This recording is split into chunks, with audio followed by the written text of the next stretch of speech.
Assalamu alaikum, dear students and viewers. Welcome back to Ing with Professor Shahzad Tabassum. Shahzad is here. Dear students and viewers, please subscribe my YouTube channel to get many more videos. As you know, we were going through lesson number 3, Dark Devar and Golden Night by Ray Bradbury. Let's go to the text of the lesson. They weren't they? Harry ने Sam से पूछा कि तुम्हारी आंखों का रंग तो grey हुआ करता था. Why do you ask Harry? Sam ने कहा कि हैरी तुम क्यों पूछते हो? Because now they are kind of yellow colored. Harry ने जवाब दिया कि अब तुम्हारी आंखें जर्द हो चुकी हैं.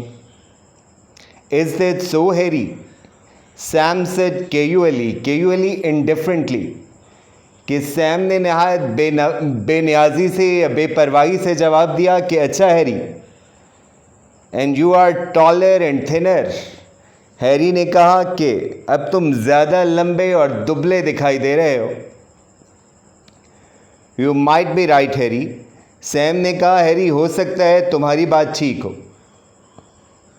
हैरी को बहुत गुस्सा आया कि वो उसे एहसास दिलाने की कोशिश कर रहा था कि सैम तुम गैर महसूस तरीके से तब्दील होते जा रहे हो और तुम्हें इस पर तशवीश होनी चाहिए. मगर सैम को तो इस बात की ज़रा बराबर परवाह भी नहीं है. तो हैरी को अब गुस्सा आ गया है कि ये बंदा तो मेरी बात सुनने के लिए तैयार ही नहीं है. Sam you shouldn't have yellow eyes. उसने जल के कहा कि सैम तुम्हारी आंखों का रंग जर्द नहीं होना चाहिए. Harry what color of eyes have you got? Sam said. Sam ने कहा हैरी क्या तुमने अपनी आंखों का रंग देखा है? My eyes, मेरी आंखें, they are blue of course. Harry ने कहा कि मेरी आंखों का रंग तो नीला है. Here you are, Harry. Harry ज़रा सब्र करो, hang on. Sam handed him a pocket mirror, hand to give. उसने उसे एक छोटा आईना पकड़ाया. मिरर कहते हैं लुकिंग ग्लास को, आईने को. Take a look at yourself. और कहा कि ज़रा खुद पे एक नज़र डालो या निगाह डालो. Now let's go to the next slide. Mister Bittering hesitated. Hesitate कहते हैं टू रिलक्टेट, हिचकचाना. कि मिस्टर बिटरिंग पहले तो हिचकचाया. And then raise the mirror to his face. और फिर आईने में अपनी शक्ल देखने लगा. There were little very dim flex.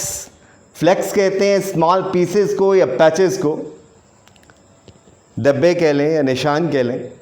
Of new gold captured in the blue of his eyes. कि उसकी आंखों की नीलाहट में कहीं कहीं जर्द धब्बे या जर्दी जो है वो झलक रही थी. इसका मतलब है कि वो भी तब्दील हो रहा था. Now look what you have done, said Sam a moment later. Moment कहते हैं इंस्टेंट ऑफ टाइम को. कि थोड़ी देर के बाद सैम कहने लगा कि देखो तुमने क्या कर डाला है. You have broken my mirror. कि तुमने मेरा आईना ही तोड़ डाला है.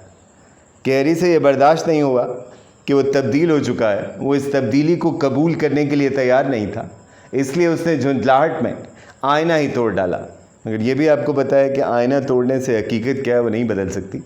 कि हैरी इस हकीकत को कबूल करने के लिए तैयार नहीं था. वजह क्या थी कि वो अपने ज़मीनी तशख़्ख़ुस को हर सूरत में बरकरार रखना चाहता था.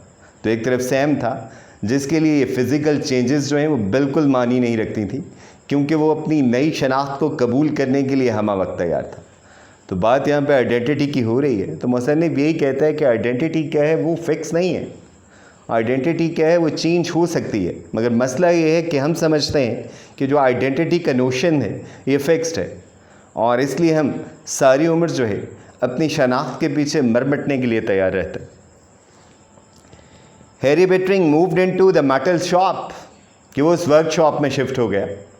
And began to build the rocket.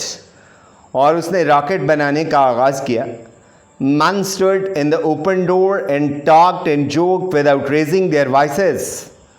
कि लोग दुकान के दरवाजे पर ठहरे रहते थे और सरगोशियाँ करते रहते थे ये आपस में हंसी मजाक किया करते थे, मतलब उसी का मजाक उड़ाते थे कि अजीब बेवकूफ़ शख्स है कि ये किस काम में लगा हुआ है, कि ये बात क्या है वो बिल्कुल जो है इम्पॉसिबल है। और वैसे भी यहाँ से जाने की ज़रूरत ही क्या है कि ज़मीन पे जाके हम अपनी ज़िंदगी से ही हाथ धो बैठेंगे। चले मरीख अजनबी सही, मगर यहाँ पे हमारी ज़िंदगी तो महफूज है। यहाँ पे एटमी जंग का ख़तरा तो हमारे सर पे नहीं मुंडला रहा। वंस इन अ वाइल कहते हैं ऑफ एंड ऑन, कभी कभार। They gave him a hand, to give a hand कहते हैं टू हेल्प, मदद करना। On lifting something but mostly they just idled कहते हैं to do nothing. And watch him, watch कहते हैं देखना, to look at, with their yellowing eyes, कि कभी कभार तो वो कुछ उठाने में उसकी मदद कर दिया करते थे, मगर ज़्यादातर वो फारिग ही बैठे रहते थे और अपनी जर्द होती हुई आंखों से उसे देखते रहते थे। Now let's go to the next slide. It's supper time Harry, they said, supper कहते हैं इवनिंग मील को। वो कहने लगे कि हैरी बस करो, अब शाम के खाने का वक्त हो चुका है, आराम कर लो, खाना खा लो। His wife appeared with his supper in a wicker basket. सपर कहते हैं इवनिंग मील को, शाम के खाने को। विकर कहते हैं केन को, बेद जिसे कहा जाता, कि वो बेद की बनी टोकरी में उसका खाना लेकर आई। I won't touch it, he said. Harry कहने लगा कि मैं इसको हाथ तक नहीं लगाऊंगा। I'll eat only food from our deep freeze, कि मैं सिर्फ डीप फ्रीज़र में मौजूद खुराक इस्तेमाल करूंगा, वो खुराक जो ज़मीन से लाई गई थी।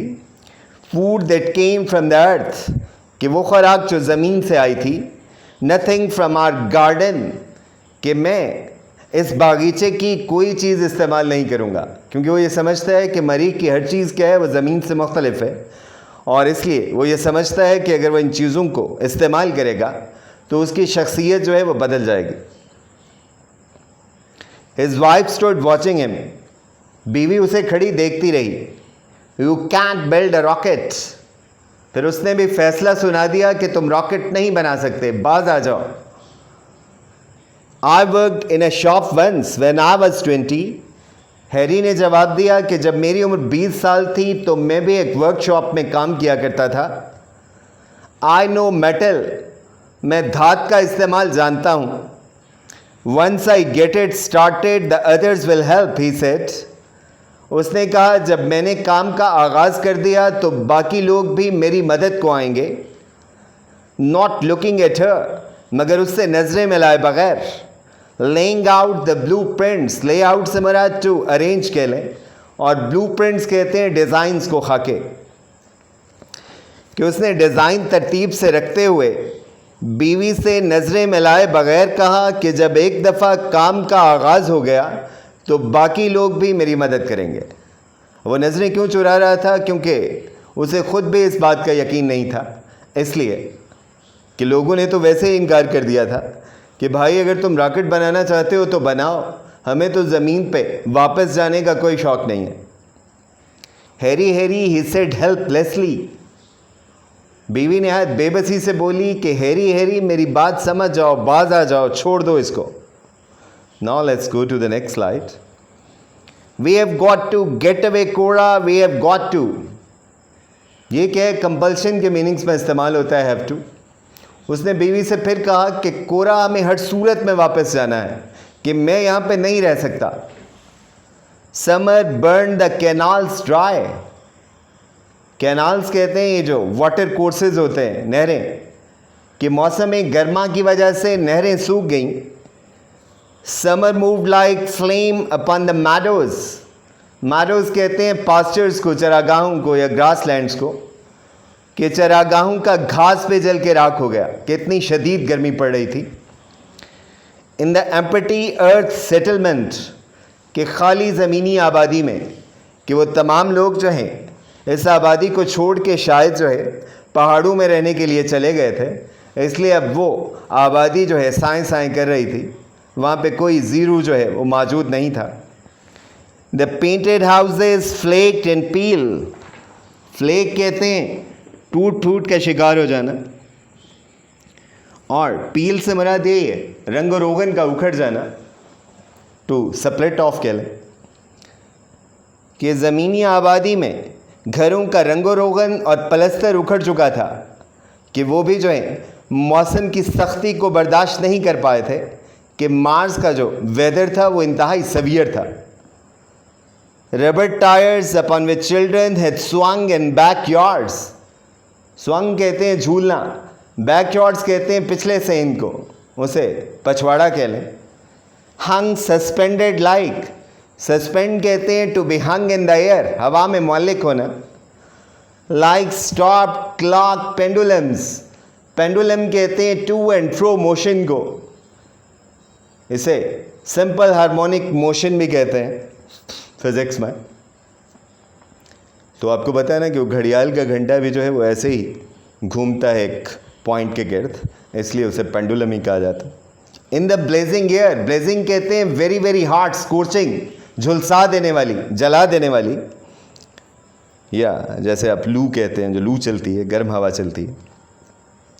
कि रबड़ के टायर जिन पे बच्चे पछवाड़े में झूलते थे वो लू में रुके हुए क्लॉक के घंटे की तरह लटके हुए थे। तो कहना वो ये चाहता है कि वो बिल्कुल आबादी वीरान थी, अब वहाँ पे कोई शख्स नहीं था, लगता था कि यहाँ पे रहने वालों का नामो निशान मिट चुका है। At the metal shop the rocket frame began to rust, frame कहते हैं स्ट्रक्चर को, ढांचे को। रस्ट से मुराद क्या है? ये जो नमी की वजह से जंग लग जाता है चीज़ों को, उसे हम रस्ट कहते हैं। कि धाती दुकान में रॉकेट का जंग आलू ढांचा पड़ा था या साल खुर्दा ढांचा पड़ा था। मतलब राइटर में ये बताना चाहता है कि बहुत सा वक्त गुजर गया था, शायद हैरी भी जो है अपने इस प्रोजेक्ट से बाज आ गया था और उसने रॉकेट बनाने का मंसूबा छोड़ दिया था, तर्क कर दिया था। In the quite autumn, quite कहते हैं पीसफुल को, पुरसकून को, और ऑटम कहते हैं मौसम ख़ज़ां को।